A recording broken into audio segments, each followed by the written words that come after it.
In our riding technique series, in several episodes we spoke about that in a case of a grand scooter or a scooter, several things are different from a normal built motorbike. So now let's speak about this topic.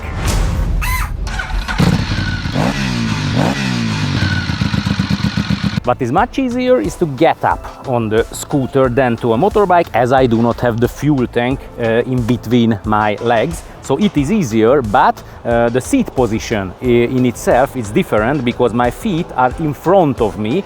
They can be in this position or in the biggest percent of the big scooters in this position as well. But what is the same in all the cases, that my feet are in front of me. That's why I have nearly all of my upper body's weight on my bottom and nothing on my feet. And I do not have the fuel tank in between my knees, so I cannot keep my body with these points. The maximum is that I can keep them with my ankles. And there are those scooters which have absolutely flat area for the feet, and in the case of these ones it's even more complicated because there is simply no place where you can fix your legs.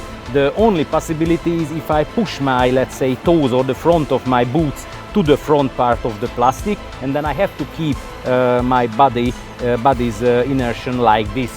Just because of the whole body position, that your feet are in front of you, it's very important to take care that your lower back has to be straight and sit on a relaxed way like this, because otherwise if you keep your lower back even a little bit bent, then your whole back and your bones are going to get much harder physical impact than otherwise. So always keep yourself straight. There are two typical body positions which we can see from the scooter riders. One of them is this one, when you put your feet on the rear footrest and you feel yourself a really big bike rider. The other thing is when you simply keep them like this. Both of them have the same really big problem, that if anything is happening and you have to make an emergency braking, you will have to keep all your body weight on the handlebar, and with much better chance you are going to have an accident. Now let's start riding, but first slowly. So let's speak about slow riding.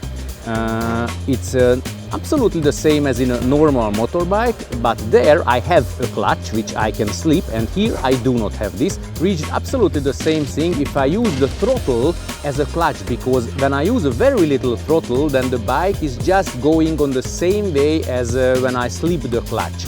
And I can stabilize it with the rear brake, but I do not use it with my right foot, but with my left hand. Let's check it out. So I use just a little throttle, meanwhile I all the time use the rear brake. I keep the bike with my ankles. I always take care of my balance, and I always watch far away in front of me, so this is just not the same as in a case of a normal motorbike. With a scooter in a big city life, it's always very important to know how to make a narrow U-turn. The technique is absolutely the same as in a case of a normal big motorbike. I increase the RPM, keep the bike with the rear brake, and watch the line where I will go, where I will turn back, lean the bike down, but I keep my upper body to the outside part of the curve and make the U-turn. So I am moving with the bike, keep the RPM up, keep the rear brake hard, watch the line I'm going to turn back, watch the outside line where I'm going to leave the turning, and ride.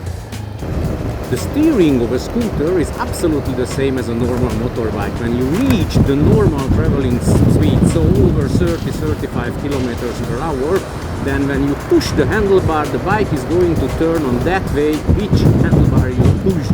So when I push the left handlebar, it's turning left. When I push the right handlebar, it's turning right. So it's working just on the same way as a normal motorbike. Left way, right way. And making turning is always just simple, pushing one of the handlebars, light and easy. When you ride a scooter, it's also extremely important that you have to be able to stop your bike on the shortest possible way, so you have to be able to make a good emergency braking. Check back beside all the other episodes or subjects, check back this episode about the emergency braking. In a case of a scooter, there are some differences related to a big bike. In a case of a big bike, we spoke that you kick the rear brake and progressively pull the front brake. But here, the rear brake is under your left hand. And for a human being, so for all of us, to make the emergency braking, so to make totally different movement with your two hands, it's nearly impossible, close to impossible, especially in a real emergency case.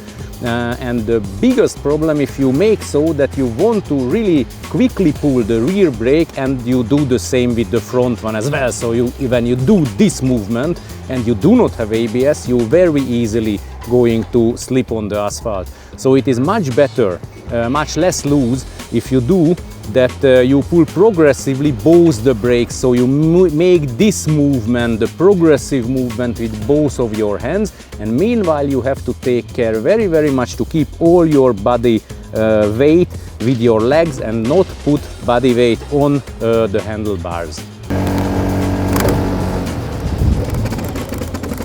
Lots of riders are moving with a scooter, especially in the big cities, without protective motorbike suits, because the bike itself, the scooter itself, is protecting against, for example, the water, the wind and a lot of other things.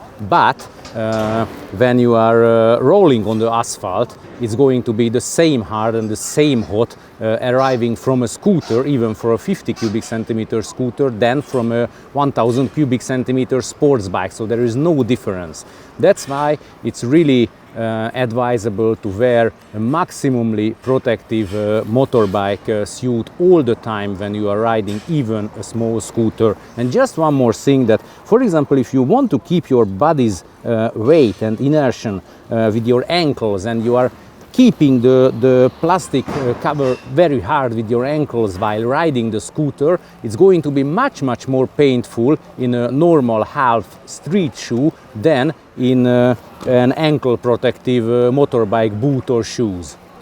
With a small scooter, which is slow, it's very advisable not to use the right side of your lane, because the vehicles are going to overtake you inside your lane, and this is really dangerous. But always try to ride in the middle or the left side of the lane, because then you are going to be in a much safer position. If you liked our review, please push a thumb up on it. If you haven't done it yet, please subscribe for our channel. If possible, donate our work and watch our previous contents as well. And thanks a lot for your kind attention.